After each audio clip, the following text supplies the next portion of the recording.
To the CIA tortures. We talk about the immunity that's being granted to the big pharmaceutical companies for the vaccines that they're developing for Ebola and not testing for either safety or efficacy. In other words, we don't know if they work. We don't know what effects they're going to have on people. We just got to get this thing out there and presumably force people to do it. And if they've got any side effects, that's all right. We've got that taken care of. And then we talked about, before that, an abortion doctor who has been in trouble with the law many, many times. And now he's been arrested in Oklahoma as part of a sting, telling women who are not pregnant that they were pregnant and then selling them RU-486, which is a very, very serious pharmaceutical.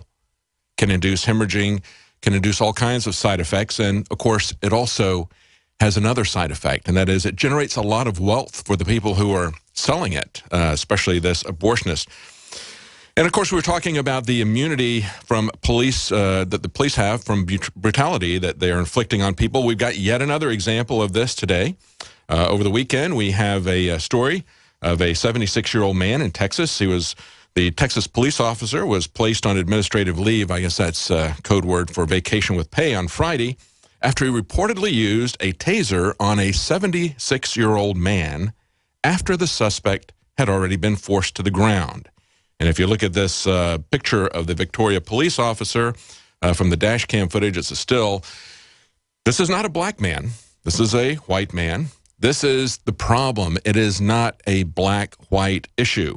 And of course, we had tens of thousands of people across the country demonstrating against police brutality in Washington, New York, Boston, California. They were protesting, as Reuters says, the killing of unarmed black men by police officers. Well, I hope they understood that the problem is much bigger than that. And of course, we've had the relatives of Eric Garner publicly speak out. His wife, I think it was a cousin that contacted Paul Joseph Watson. Paul Joseph Watson is going to be with us, by the way, in the third hour. But they made the point that this is not simply about black on white. This is a much larger issue. It is not going to be solved by adjusting the ratios of white to black police officers. This is about the way they're being trained. And of course, there's another aspect of this that is even more dangerous.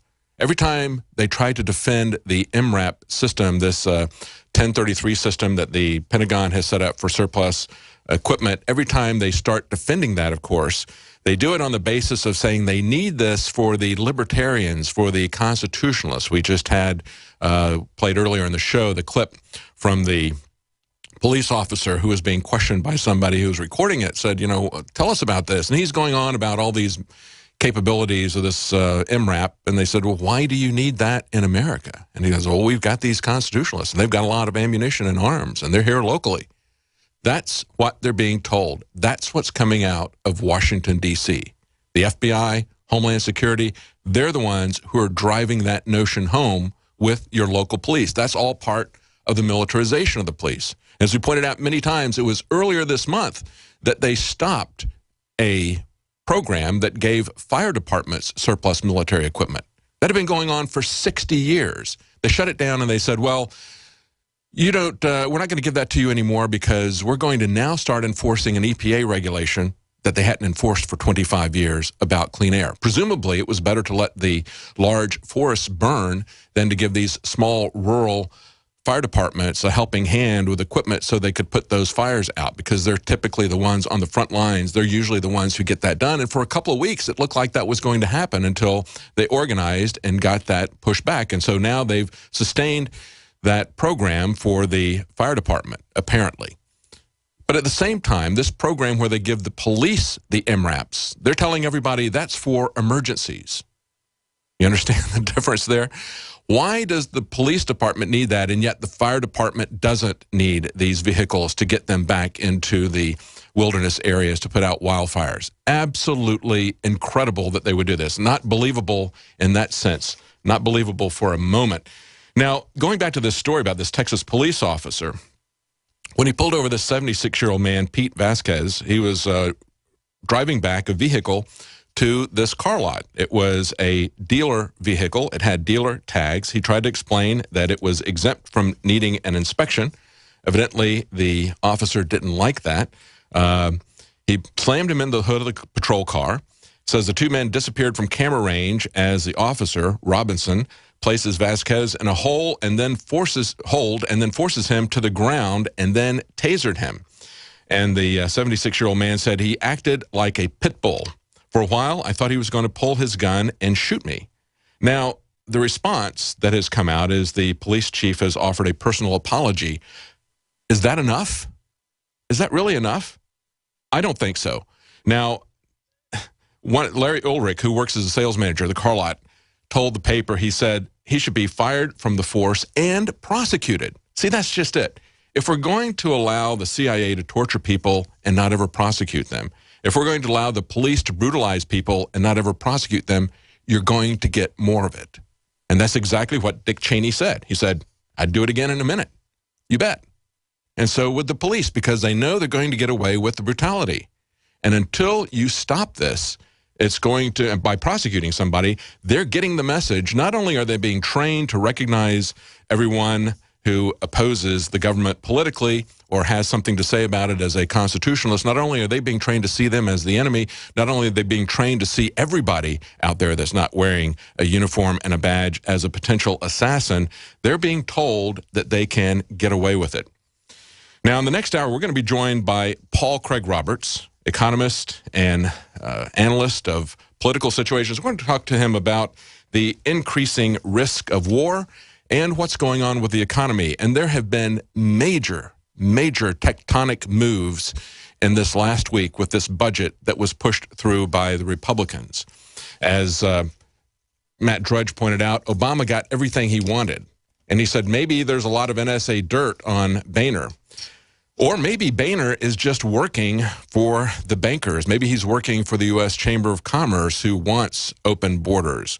Maybe he's working for the banks who want to have you, the taxpayer, cover their derivatives again using FDIC insurance. Only these are much bigger derivatives than we have seen in the past with the mortgage. Now they're coming for the whole enchilada. And if we look at this budget, this continuing resolution, they just put through $1.1 trillion. Economic Policy Journal points out that the longest U.S. war, that would be the war in Afghanistan, has already cost us $1 trillion. Think about that. That's how much the war in Afghanistan has cost taxpayers.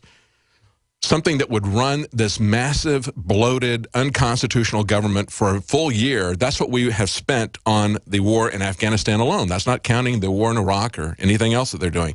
I think we need to start talking about not war hawks, but maybe war porks, because that's really what's behind these perpetual wars.